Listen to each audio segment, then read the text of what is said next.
Welcome to today's webinar, Breaking into Hollywood, the ins and outs of getting hired for entry-level jobs and internships.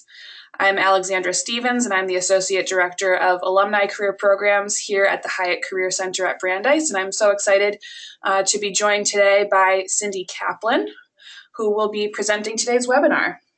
Cindy graduated from Brandeis in 2008 with a BA in American Studies and minors in Creative Writing and Journalism. Inspired by Brandeis professor Mark Weinberg, she moved out to LA to pursue a career in TV writing.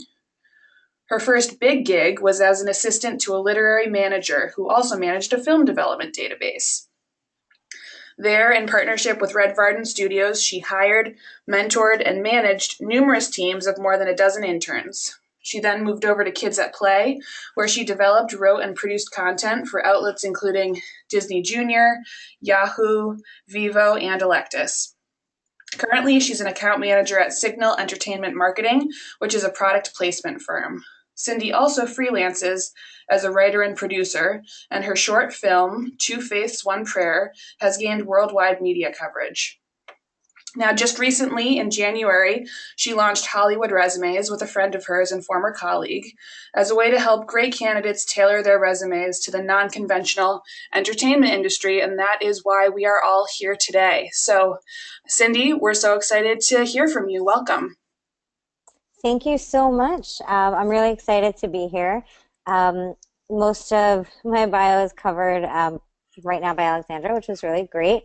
I just want to add that one of the things that inspired my business partner Angela and I to create Hollywood Resumes was that we were both looking at so many intern and assistant and freelance resumes in our jobs trying to hire people, and we're getting used to seeing some really egregious mistakes in the application process, from resumes to cover letters to different interview styles. And we harken back to when we were first breaking into the industry, and our resumes just were really fit for different industries than Hollywood. I did so many activities at Brandeis. I, was a major double minor, but I also did student government and Sundays and Festival of the Arts and multiple internships. And I had this really extensive resume that didn't really highlight the skills that it needed to for this industry, because breaking into this industry, you're going to be doing a lot of grunt work for many years. And if your resume has too much really awesome leadership experience or too much varied experience, it doesn't necessarily convey the right things. And that was something I knew in my own struggle to get jobs, and then when I was on the other side of the desk, it became even clearer to me. So I'm hoping today that I can share some tips with you about how to translate your Brandeis experience into this very different industry. So let's get started. Today we're going to cover getting it, resumes, cover letters, and interviews and job search. And there'll be questions at the end, so if there's something that we didn't cover, please feel free to ask me. So getting it. This refers to just understanding how Hollywood works and understanding the terminology, who the players are, what you really want to do. A lot of times, you're trying to meet people to get the right job, and coming off as smart and informed about what you want to do and what they do is really important in making a good impression. So let's do our first question. We've got a poll coming up for you, just so I can gauge some of your vocabulary. Yeah, absolutely. So we're going to launch our first of several polls to get you guys a little more engaged in today's conversation. So please check the box if you are 100% positive you know the Hollywood definition of each term listed below. So do you know what producer means? Executive producer, showrunner, rep? And just why don't you check off the ones that you 100% know what they mean. We want to get as many people voting here as possible. Give you a couple more seconds to weigh in and read your options. And then we will share the results with you. So about 50% of you have voted. We'd love to hear from all of you. and then we will share the results.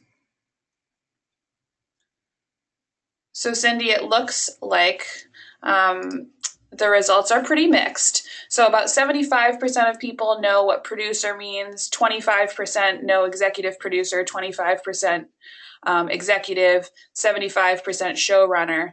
No one thinks that they know what rep means. So there you go. There's your baseline.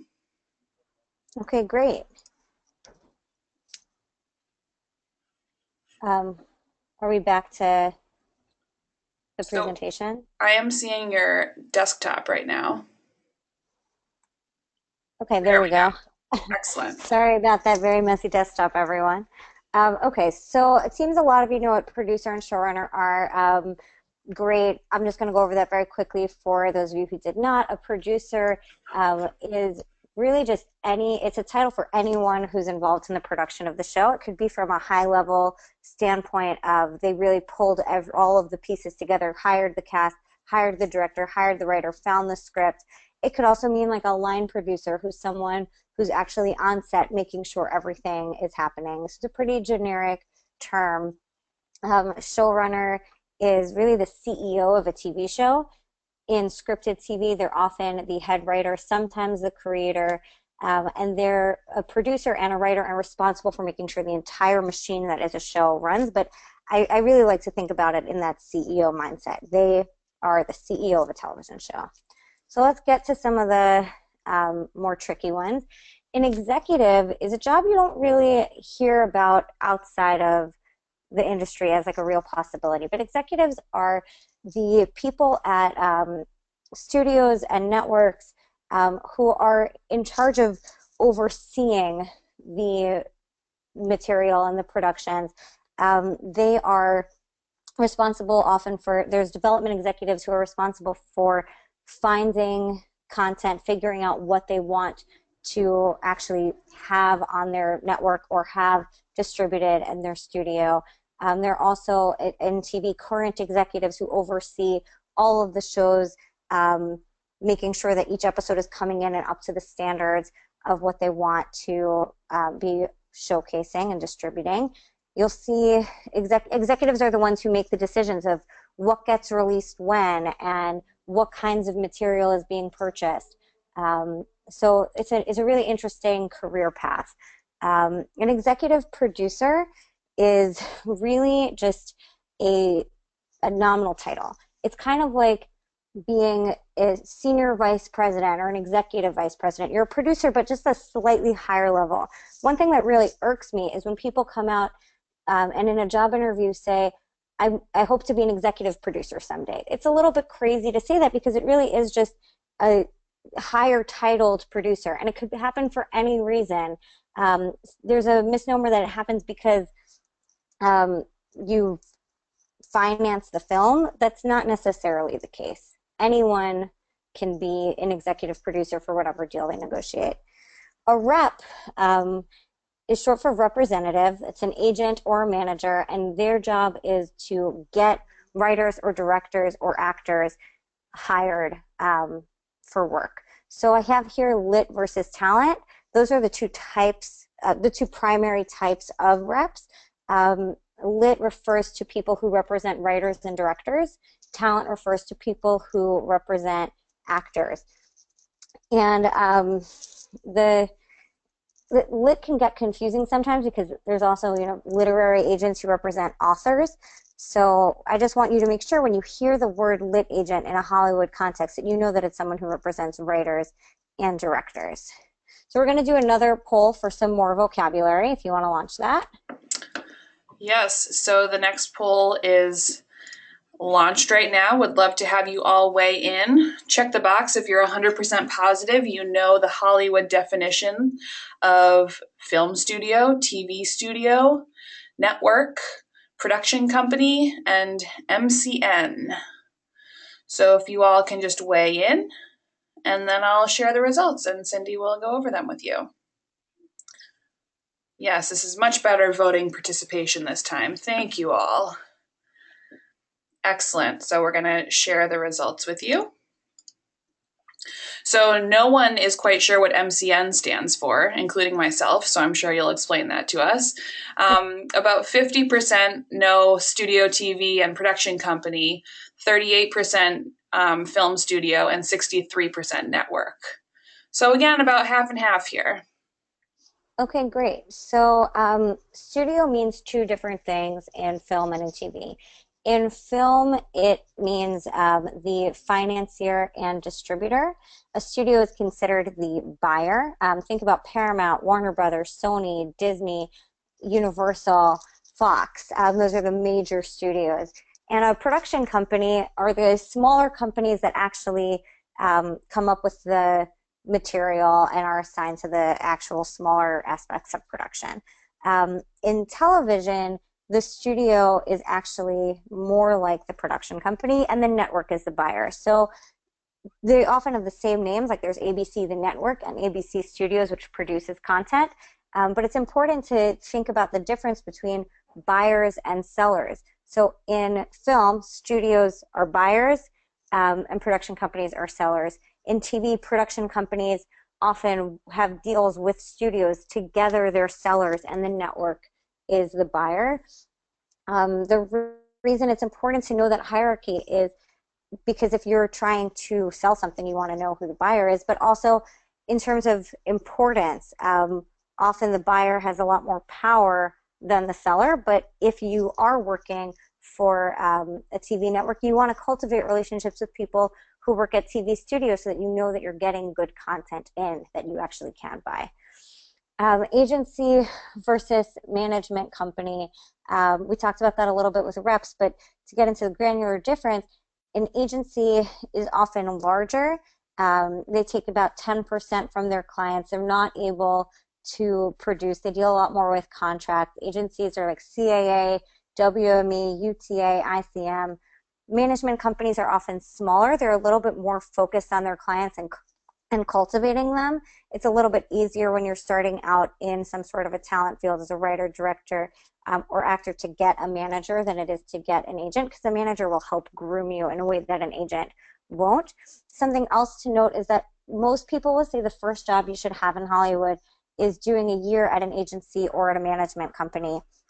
It's not necessary, but the reason people say that is because if you work at one of those places, you're going to understand everything about the industry, because you'll be connecting the talent to the buyers and the sellers. So you're going to be listening in on all of those phone calls, dealing with all of those contracts, and getting to know all of the different people and all of the different aspects of the industry. So it's a great way to build your network while also learning on the job. And so that's why it's a requirement in a lot of places. You don't have to want to someday be Ari Emanuel.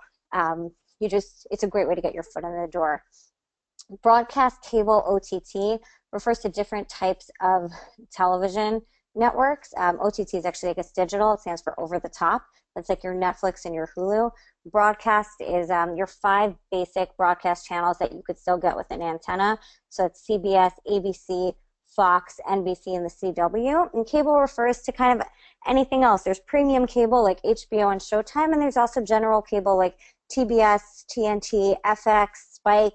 The reason it's important to know these distinctions is that as people are cutting their cords, they're paying a little bit less attention as consumers to who makes what shows. But as someone looking to pursue a career potentially in television, it's important that you know who you're working for and what exactly it is that they produce. Something that really irks me in interviews is when I say to someone, what show are you watching? What's your current favorite television show? And they respond with something that's not current anymore because they're watching it on Netflix and binging an old series. That shows that they're not really paying attention. Same thing if I say, what's your favorite broadcast show? And someone answers with something that's on TLC. TLC is a cable network. You need to know these distinctions because you're working within those distinctions. Broadcast shows are going to appeal to a wider audience because everyone has access to them. Cable is going to be more niche audience. The channels are a little bit more focused on a specific kind of content. So where you're going to be pitching your ideas, either at a production company or as a writer, is going to really vary based on what the audience is. So it's really important to hold those distinctions, even though they might feel a little bit moot to you as someone who just watches TV all on your computer or on apps. MCN, digital platform and channel, we're not going to get too deep into those, but MCN stands for multi-channel network. That refers to things like Maker Studios or Full Screen or Awesomeness TV that are these new emerging digital companies that open up this entire new side of the industry. And they're producing content that's original, as well as also overseeing the content of various YouTubers who have their own channels. That's what channel refers to. And digital platforms refer to some other digital media outlets, like CC Studios is Comedy Central's digital platform, or Condé Nast has a digital platform. So these are just new ways that content is being created. We can do an entire workshop just on how digital works, but it's something to think about as you're looking for jobs, that this might be a new area of the market that could appeal to you. We're going to do one last vocabulary quiz. So let's get to that next poll. Okay, so everyone, if you can take a look at your screen and check the box if you're 100% positive, you know the Hollywood definition of rolling calls, script coverage, tracking, PA, and assistant. So take a moment to weigh in, and then I will share the results with you. And the more you weigh in now, Cindy's only going to touch on what you don't know. So show us what you know, and she'll cover the rest. Give you a few more seconds to weigh in, and then I'll share the results with you all. Good participation this time around. Thank you. It's like raising your hand in a room. Okay, I'm going to close the poll, share the results. So Cindy, it looks like no one knows what rolling calls means. About 20% of folks know tracking, PA, and assistant, and 40% know script coverage. Okay, great. I'm glad that I did this poll, because rolling calls is the #1 thing that you're going to be doing in an entry-level Hollywood position. And so it's not only imperative that you know what it means, but it's imperative that you get experience doing it. So rolling calls is when you are managing very heavy phones for your boss. The phone's ringing, you're on that call, you're taking notes on that call. Meanwhile, the phone is ringing again and again and again, and you're juggling multiple calls at once. Also, you're transferring each of those calls to your boss, either on their cell phone or in their office. So you're basically juggling like multiple phone lines while keeping track of who's on what call and when. You don't want to ever drop a phone call. That's when someone loses service, or you hit the wrong button because you're transferring 3 calls at once and one of them gets lost. The most important thing to do at any assistant job is handle these phones. And it's not as simple as, you know, being a receptionist at a dentist's office and picking up the phone, you know, every so often and scheduling an appointment. Imagine doing that, you know, 4 calls at a time while also taking notes. That's what rolling calls means. Script coverage, most of you knew what it was, but for the 60% of you that did not, script coverage is like a book report for a script. So you read a script, you write a synopsis of it, and then you give about a page or 2 of feedback on whether or not this is a good script. Is it a pass, that it's really terrible? Is it a consider, that maybe if they made some improvements, the idea and the writing is still strong enough that you can think about it?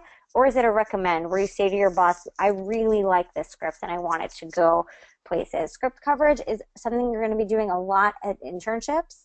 You're also going to be doing it a lot as an assistant.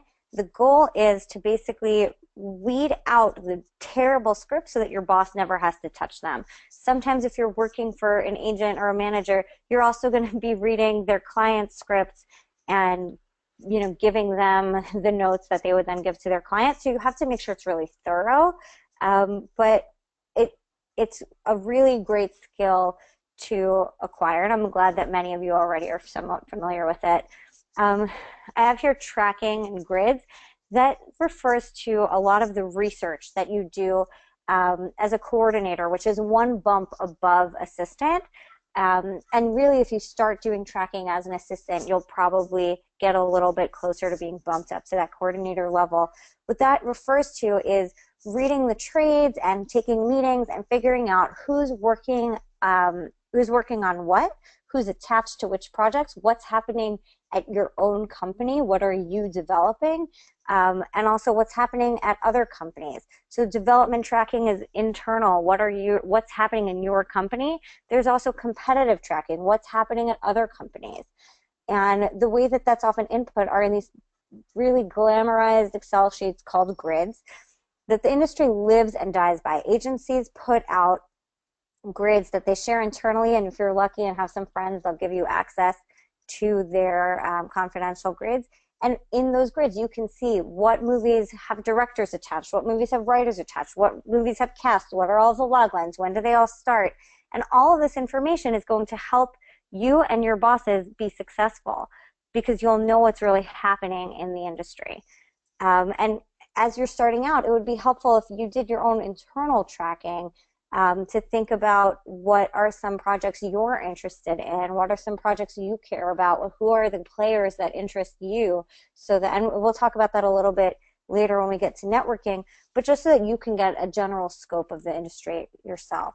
PA versus assistant. PA stands for production assistant, and that refers to someone who's working either on set or on a TV show. And they're not an assistant to a specific person, they're an assistant to the production. So as a PA on set, you are everything from like a gopher to putting out the crafty table. You're basically just like the person that everyone relies on for everything. As a writer's PA, you're often helping get lunch, making photocopies. As an office PA on a pilot or on a TV show, you're often fielding phone calls. PA is a really great route to go breaking into the industry if you're looking for a crew job or to be a director or to be a writer, just to get that kind of experience. But if you want some of those other jobs like executive or agent or producer, having a more, and even as a writer, having a more traditional assistant job where you assist one specific person covering what's called their desk, that's a really good route to go as well. And that job involves, rolling calls, scheduling meetings, logging submissions, doing a lot of tracking, and basically functioning as the right side of the brain for your boss. You have to know exactly what they want and anticipate all of their needs. And so the point of going through all of these tasks was really to get you to understand what you're going to be doing in your entry-level Hollywood job. And we're going to talk a little bit later about how to make sure that your resume shows that you can do these tasks in pursuit of becoming those people that work at those companies. So just some other things you can do to continue your education. Read the trades, Deadline, Variety, The Hollywood Reporter. You should be reading those daily just to see who's who in the industry, what's really happening, what are the trends. Watch TV and see movies. This shouldn't be a difficult thing, but if you want to work in this industry, you have to be a consumer as well. And if you don't like watching TV or seeing movies, you should probably consider a different career path. Even if you know you only want to work in TV, you should still see what movies are coming out, and you should still be educated in that regard, because especially nowadays, so many movies are being turned into television shows. So it's important that you are consuming, and you should also pay attention to who's putting out the movies you're watching, who's starring in them, who's directing them, what networks the TV shows you're watching are. Are they current? Are they old? You should also try to get your hands on some scripts and read them and develop your own taste so that you kind of have this idea of what you should be, what you like, what makes a good script. There's a distinction between what makes a good script and what makes a script you like. My first job was working for a lit manager who loves blockbuster sci-fi movies, and I love indie rom-coms. But I had read enough scripts by the time I worked for him that I could pinpoint what a good sci-fi blockbuster looked like, even though it's not my favorite thing to actually go see or actually go read. The other thing is you have to remember who's who. One thing that I did as an intern was I would make flashcards of the important people that my boss worked with and memorize who they were and where they worked. It's also a good idea, before you have a boss, to just while you're reading the trades, if someone's working on a project that sounds interesting to you, write down their name on one side of the flashcard, write down their project and their company on the other side, and just to kind of go through that exercise and memorize who they are, because knowing names is going to be so helpful when you're talking to people in informational interviews, when you're working at a job and your boss is like, who produced that movie? And you just know it because you've memorized it and you've done your homework. And that's kind of where being a Brandeis overachiever comes in really handy, is this research part of it. Because when you can come off as smart and educated about the industry, you're more likely to impress people along the way and fall into that network of people that they're going to help get jobs. Okay, so now that we've talked about getting it, we're going to talk about resumes, how you can actually craft your resume to get the job you want. So have a look at SpongeBob SquarePants' resume. I'm going to give you guys a little bit of time to look at it, and then we're going to ask some questions about what's happening on this delightful under the sea resume. So Alexandra, maybe like 40 seconds if you can switch to the poll. Yes, absolutely. Something like that. So we're wanting you to look at formatting, content, yeah, just colors, the whole thing. photos, the whole thing. Do you want to hire SpongeBob, and why or why not?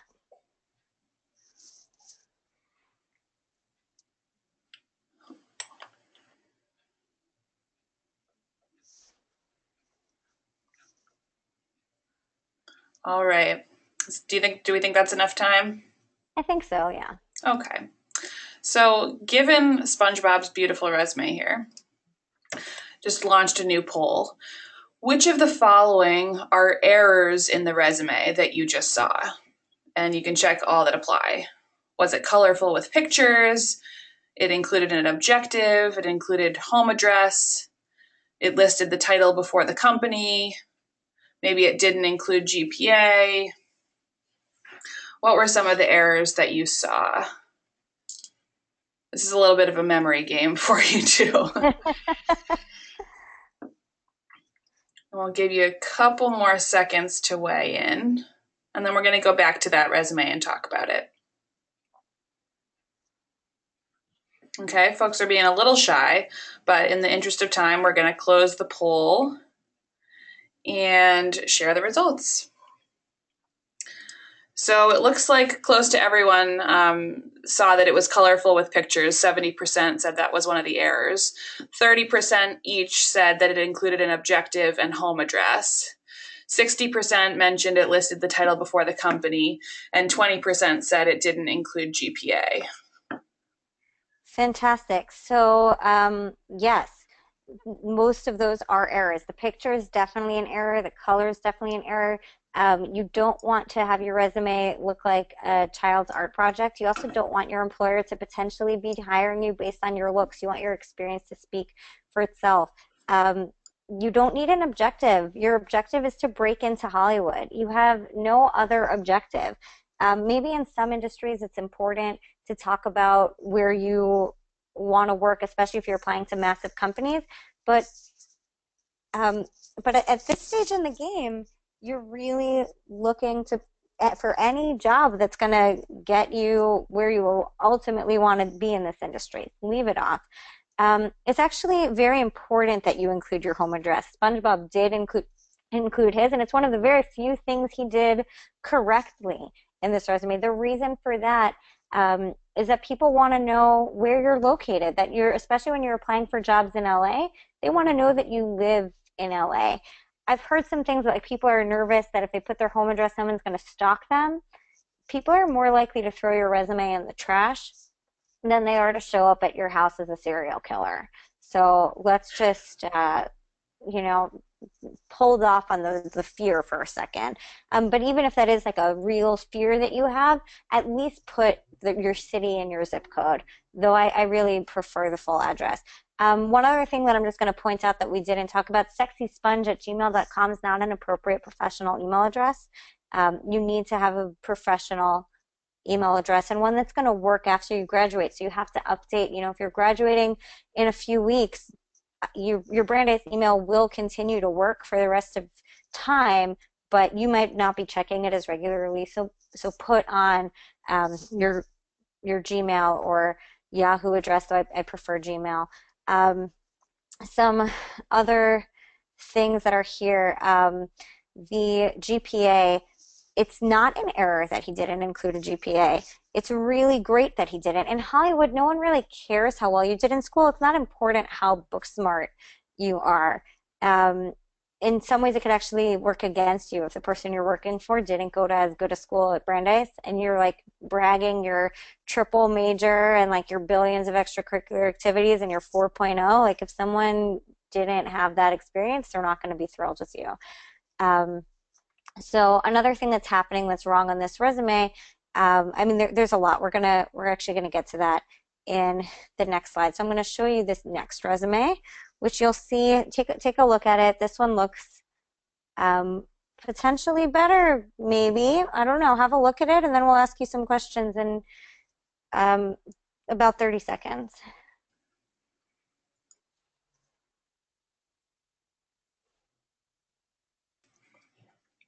Okay, folks, so you're going to be quizzed on this shortly, so keep an eye on what's different. Like those little magazine brain twisters, what's different from the last one, and what still might be an error or what's looking good on this new version of SpongeBob's resume.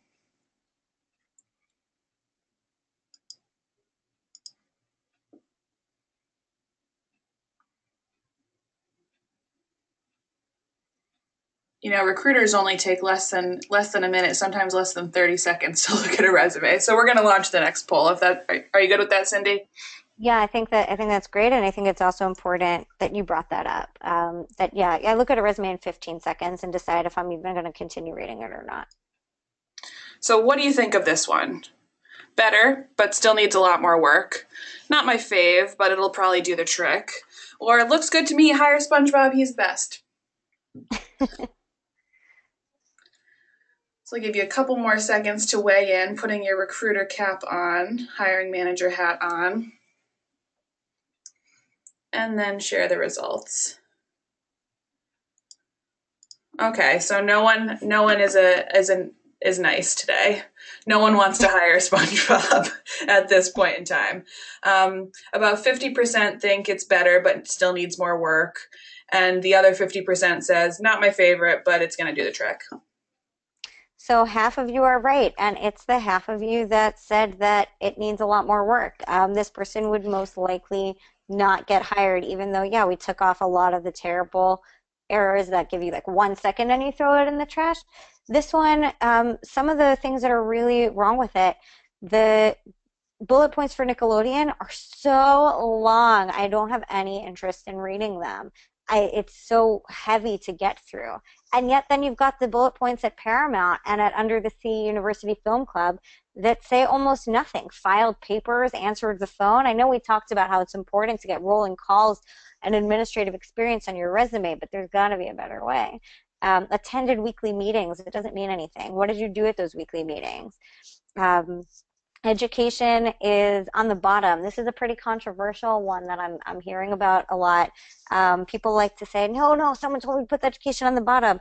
Your education needs to be on the top of your resume when you're applying for internships and when you're applying for jobs your first 2 years out of college.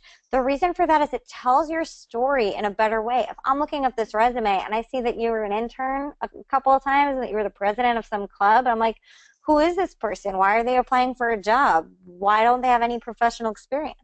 But if I see that you were a student while you did all of those things, suddenly that internship at Nickelodeon is so much more impressive because you did it while juggling coursework and you're a go-getter as opposed to someone who just like is flitzing around life, having graduated 10 years ago, only interning. Another thing that's really horrible on this resume is excellent interpersonal and communication skills.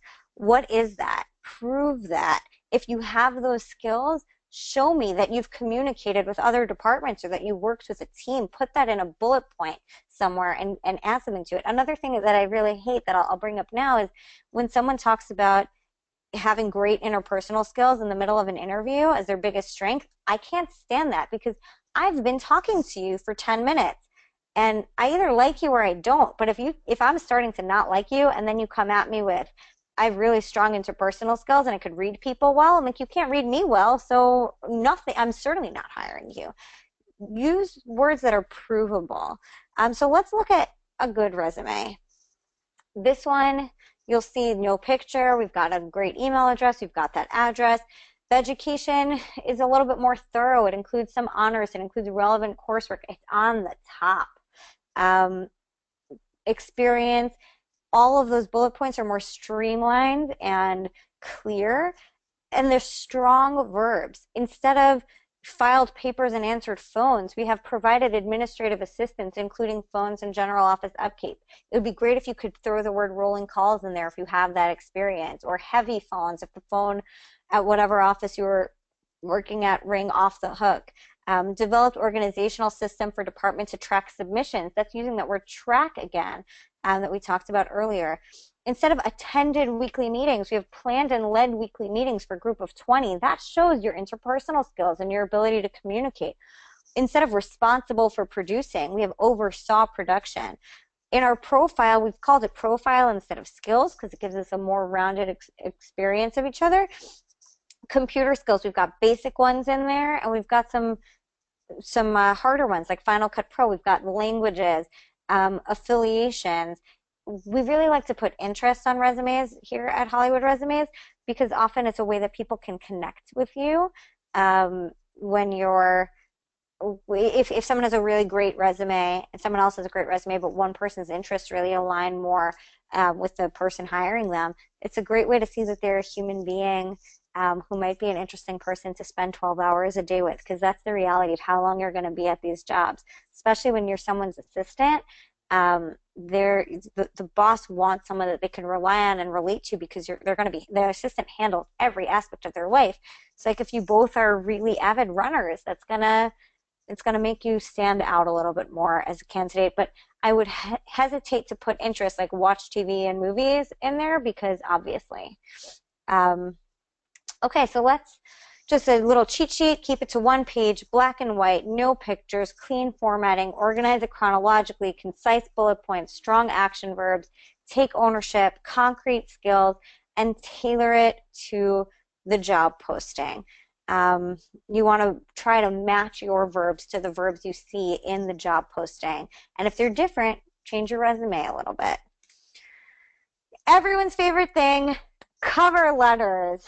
So I'm going to read pieces of this cover letter from SpongeBob. He's applying to work at Jimmy Kimmel Live. So for as long as I can remember, I've dreamed of television. Where others view television as a mindless distraction, I only see excitement. Even as a child, I constantly sought it out, first with Sesame Street, and as you grew older, I developed more sophisticated tastes. In fact, it was this continued fascination with the genre that brought me to sunny California. Just searching all the internship possibilities online made me feel like a kid in a candy store, but an internship at Jimmy Kimmel Live truly feels like my dream job. As a lifelong fan of late-night talk shows, I believe this internship is the perfect fit. My coursework and extracurricular activities at Brandeis University have prepared me well for an internship in Hollywood. I've attached my resume for consideration. With my passion for late-night programming, I'm confident that Jimmy Kimmel Live would be an ideal place to intern, that I'd be an asset to the team. So I don't know what you guys think about this cover letter, but I think it is a little bit much. But you'd be surprised how many cover letters like this I've read for job applications. The thing to remember is that you're applying for a job, you're not applying for college. This is not where you need to shine your whole personality through and tell your life story. You don't want to hyperbolize too much. This is really like where you would say what you would say in an objective statement, but actually in a letter. You want to keep it short and concise and professional. And so some hints, it's not a college admissions essay. You want to keep it short, half a page for a cover letter, 3 to 4 sentences for a cover email. It's also important that you write a fresh cover letter for every application. Even if you're applying to 17 assistant jobs at agencies, you want to start fresh each time so that it at least feels raw and that you really care about the job you're applying to. The other thing is when you sit down to write a fresh cover letter, you have to first convince yourself why you should be applying for this job. And if you can't convince yourself that you're right for the job, maybe don't apply for it. And if you can, there's two tiers of that. There's the tier of, oh my God, I've wanted to work for Jimmy Kimmel because the late night shows are the only reason I live. Tone that down a little bit. Why are they the only reason you live, and what skills do you have that could actually make that happen? So you want to boil that down to like the normal level, not the gushing, my dreams would all come true, this is a Disney movie kind of situation. Okay, so now we're going to talk about interviews and job search, also some networking. We've got another poll here, so if we can launch that one. Yes, so what's the primary way you stay in touch with your network? Do you just say hi when you run into them at events? Do you like their stuff on social media? Do you reach out when you need help or have a problem? Do you email periodically when there's a reason to do so? Or do you get drinks with just the same 5 people weekly? It's your weekly thing. And you can select just the primary way you stay in touch. And then we will share the results. Give you a few more seconds to weigh in.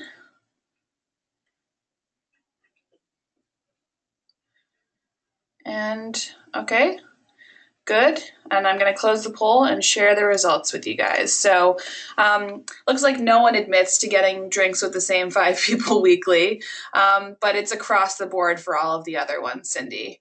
18% say hi, like their stuff on social media, 27% reach out when they need help, 36% email periodically when there's a reason.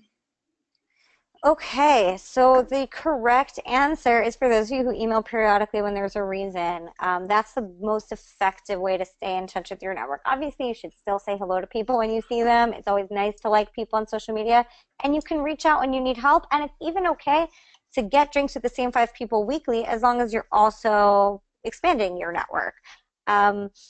But you should be reaching out to people when you see something in the trades that is relevant to them. Maybe it's a project they're working on that you can congratulate them about. Maybe it's similar to a project they're working on and you can reach out to it. Maybe it's something that they'd be interested in general. It's great to reach out to people at certain times of year. I know I've gotten 3 people jobs by telling them to email someone Happy New Year, and 3 times someone has responded with, thank you so much for checking in. I'm actually looking for an assistant. Are you still free? And the answer is, oh, magically yes. And they didn't say, Happy New Year, do you have assistant positions available? It was just, Happy New Year, I exist. You can, of course, reach out when you need help, but people are going to be more likely to help you if you're just a person that they know and are aware of. But here's a good question. Who should you be meeting with? You should be meeting with executives and assistants during your internship. Also, as you're trying to land an internship, as you're already an assistant. Some people are really want to save their networking for the president of a company. The president of the company's got a lot of things to deal with, and you're not the most important one to them. They also aren't going to hear about assistant job openings. Chances are they have an assistant, and they're going to say to their assistant when they're looking to hire, who do you know? Get me someone in here. They're not going to be like, oh, right, one time I had coffee with someone who seemed decently intelligent. Maybe I should email them. That's not going to happen. But people who are at your rung or one rung higher or one rung lower, they're going to be the ones who hear about the job postings that are interesting to you. They're going to be your network of friends that are always going to help you. I mean, Angela and I met as interns. We worked together as assistants, and now we have a business together. And that's because we were able to build a strong friendship with each other over the course of building our own careers. You want to set up informational interviews with as many people as you can, especially tap into the Brandeis Alumni Network. Wisdom Wanted is a fantastic resource. I used BConnect a lot when I was trying to break in. most people will say yes. Just come prepared with smart and thoughtful questions when you're doing an informational interview. And don't be nervous that someone's going to say no. You're not going to meet them if they say no, and you're not going to meet them if you don't ask. Just be respectful of their time. Attend networking events. It's good to Google, what are some events happening in New York or in LA or whatever city you might find yourself in, though I really want to highlight that LA is the place to break in most of the time. Just see what organizations there are and attend as many events as you can, and talk to people at those events and follow up with them after you've met them. Stay in touch like we just talked about. Where do you find job postings? There's some Facebook groups, Awesome Assistants, Hollywood Interns. Send a friend request to Che Ekis as soon as you're done with this webinar. He posts all sorts of job postings all the time. There's another Facebook group, I Need a Production Assistant. Some Awesome Assistants, just so you know, is a secret group. There's about 4,000 members though, so you probably know someone who's in it, and that can help get you involved in that group. LinkedIn is a really great resource. Seeing who you know on LinkedIn, who you can set an informational interview with, is another great way to just like find out where there might be a job opening. Tracking boards, which are listservs of people in the industry sharing different jobs. There's a couple that you can pay for. There's a couple if you just search Google Groups that you might be able to be added to. Entertainmentcareers.net, Staff Me Up, the UTA job list, which Che Ekis usually also puts out. That's like a list of that's probably the primary way people find job listings. The key to that job list, which is only circulated via email or via Che Ekis, is that each job posting gets about 100 applications within the first hour of it being posted. So you can't like wait to the weekend to apply for those jobs. It's too late. Another great resource is the Intern Queen. She's got a ton of internships in various fields, so tell your other friends too, but she focuses a lot on media and entertainment and has great relationships with companies and will often help you get that internship. What do you wear to an interview? At a network or production company, you want to do business casual. You can't really overdress. If you came in a suit, it would be fine, but a better idea is slacks and a button down for a man, and like nice pants or a nice skirt and a blouse for women. Even if the people at the production company are wearing like ripped jeans and dirty t-shirts, you want to come there looking polished and respectable, and that you really know that this is a job you want and that you're really proactive as a person. At an agency, if you're a man and you don't show up in a suit and a tie, you're not getting the job. They probably won't even continue talking to you. As a woman, not all women like can handle looking normal in suits. I know I look like a fool in suits because I'm 5 feet tall, but try to at least wear like some kind of suiting elements, suit pants, a suit skirt, a really polished collared shirt. White is preferable, just to make it look a little bit crisper. You should bring with you 3 copies of your resume and in a black leather folder. If you're a woman carrying a purse, don't carry too large of a purse. Or too fancy of a purse. People like to discriminate about that. When you're at the interview, hand the interviewer a copy of your resume, even if they've got one on their desk. Say, I brought a copy of my resume. Would you like to look at it? Because it just shows that you're proactive. Do your research. Know the company, know the department, know your interviewers, and look up common interview questions. Some of this you'll have known from doing that research we talked about earlier. If you're just reading the trades, you'll have some of that already in your back pocket. But in this age of the internet, not doing your research is a real faux pas. You don't have to necessarily show them that you've done your research. It's kind of awkward to be like, oh, I saw that you did this thing 6 months ago. But if you can work it into your questions, or you can play up your answers with things they'll like because of the kind of content they produce, that's really going to help you nail that interview. Some common questions. Tell me about yourself. Why do you want to work here? Why do you want to leave your current job? It's good to have short, concise answers to these. Tell me about yourself is a really tough question because there's so many things to say.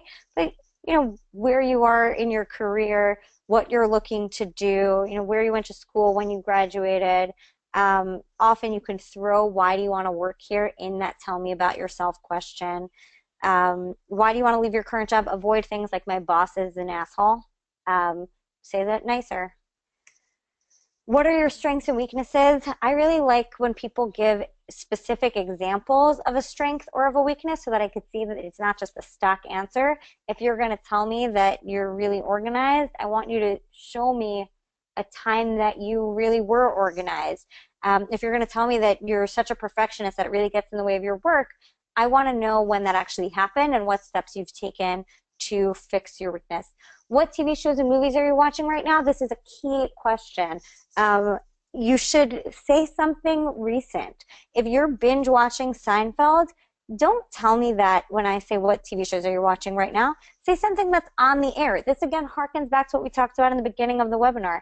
You can also at the end say, you know, I love Brooklyn Nine-Nine. It's my favorite show on the air right now. I'm also binge watching Seinfeld because I just can't get enough of that show. But lead with something current. You know, what movies are you watching right now? Well, I just saw Casablanca for the first time. Isn't really going to cut it. Saying, you know, I just saw Midnight Special and I thought it was fantastic. That's a little bit of a better answer.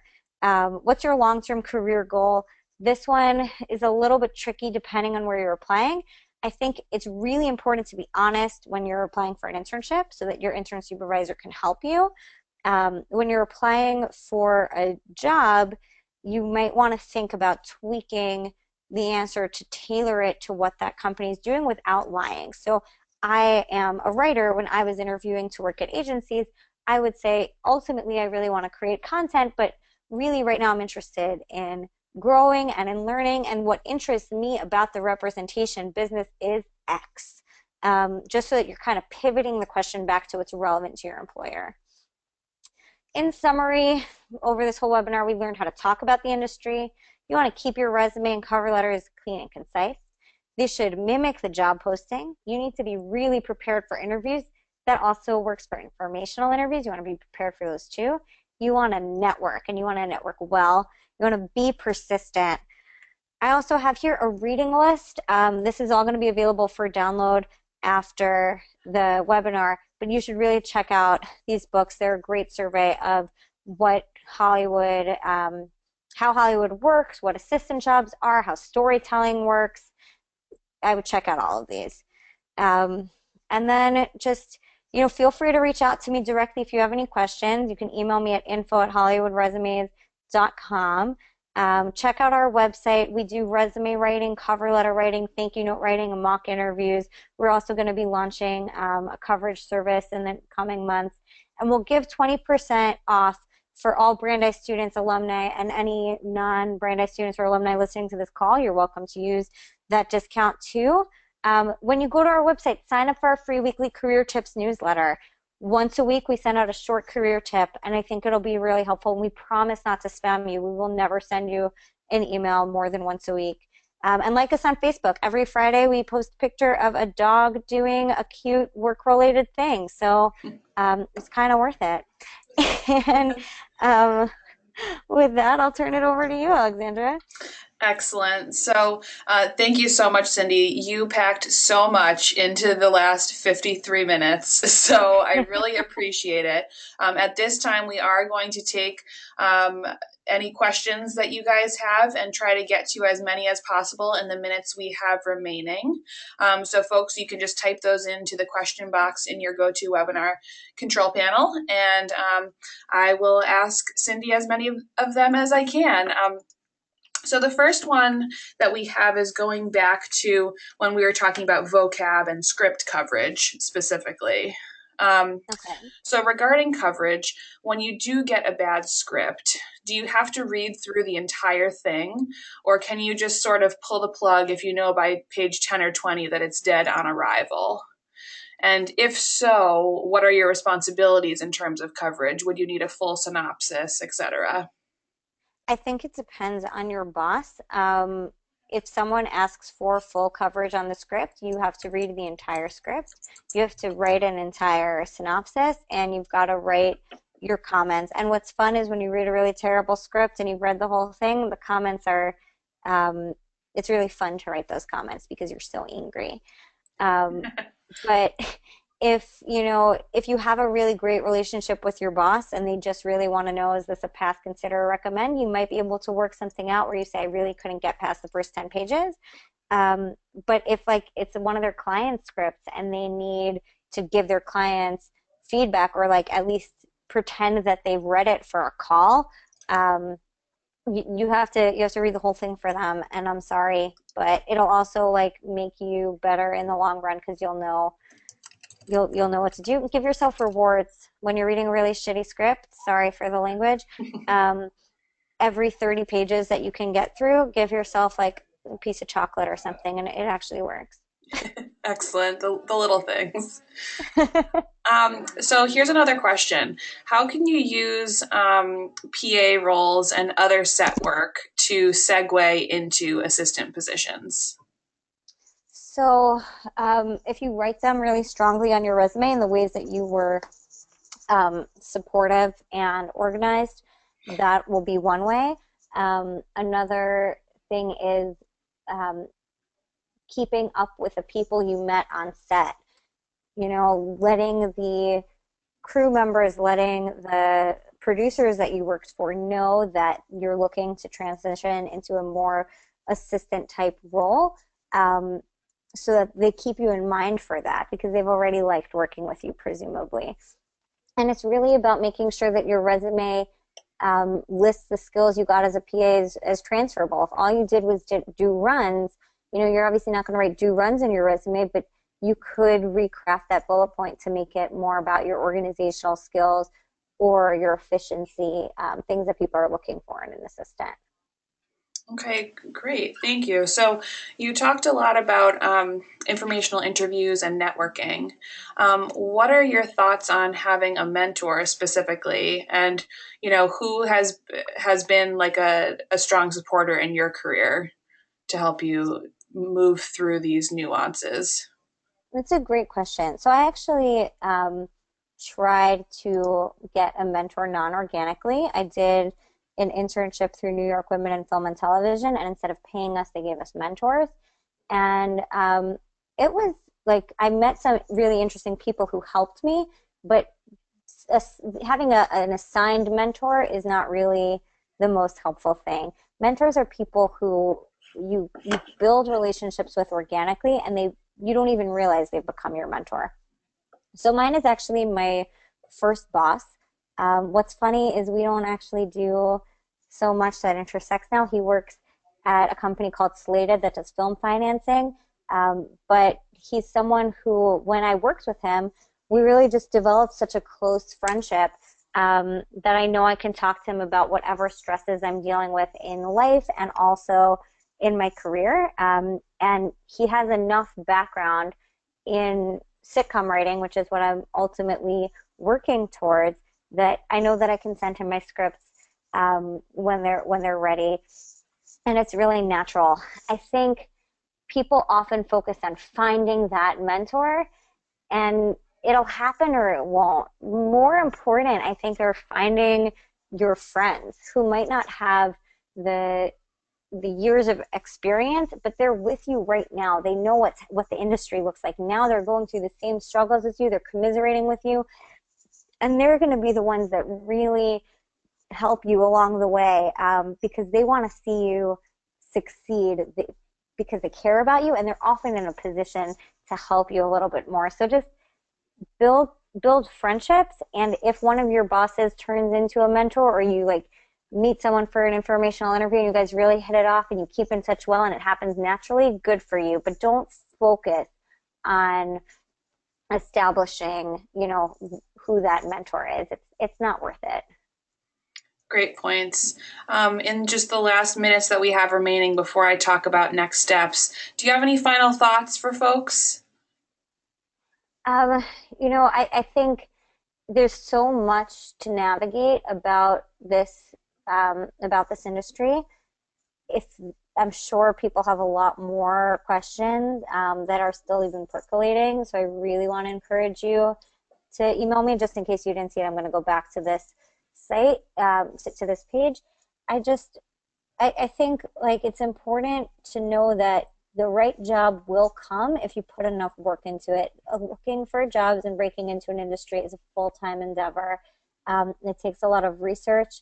One thing that I really like to think about when I was breaking in, and all my friends from Brandeis were going on to more stable careers or grad school, and I was answering someone's phones for $20,000 a year, and sometimes feeling pretty miserable about myself. I would just think about my jobs as grad school. It's just a grad school that you don't know how long it's going to be. And you don't get a degree at the end, but you do get the job you want. You do learn certain skills in the same way that like some of your friends are making, pennies as PhD fellows. You're going to make pennies as an assistant, but you're learning really important skills. And it's such a different kind of industry. So it's important to not compare yourself or your path to your friends who are going into other industries, because that's just going to send you on a spiral that you don't want to be in. Those are all great points. Thank you so much, Cindy, for spending the last hour with us and sharing your insights in such a tangible and honest way. This is how we learn, right? My pleasure. So for everyone still on the call, please take a moment and fill out our satisfaction survey. Let us know how we did. We do monthly webinars every single month on a variety of topics. Next up is on May 3rd, talking about transforming accomplishments into stories. So Cindy talked a little bit about, when you're talking about your greatest strength or your greatest weakness, giving specific examples. And so that's something that we're going to get into in a little more in depth in our May webinar. Cindy also mentioned LinkedIn. Join the Brandeis University Career Connections group on LinkedIn. It's open to both students and alumni. There are also a number of Facebook groups also for alumni, whether it's geographically, like the LA Club Facebook group, or the film, TV, and media group as well. Great places to connect with other Brandesians. And then lastly, the Hiatt Career Center does, of course, offer free career services for life to all undergraduate students and alumni. So get in touch with us if you'd like to meet with a career counselor, get your resume reviewed, any of that good stuff. I also wanted to just leave you with my own contact info and the info for our office in case you want to get in touch. But as I mentioned, this webinar will be recorded and posted online later on this afternoon. So if you wanted to go back to any of the wonderful slides Cindy shared with us today, or re-listen to any of today's broadcast, you will all be getting the link directly to do that. So on behalf of the Hiatt Career Center and Brandeis, it's been a pleasure spending the last hour with you, and we hope to see you online again. Thanks so much.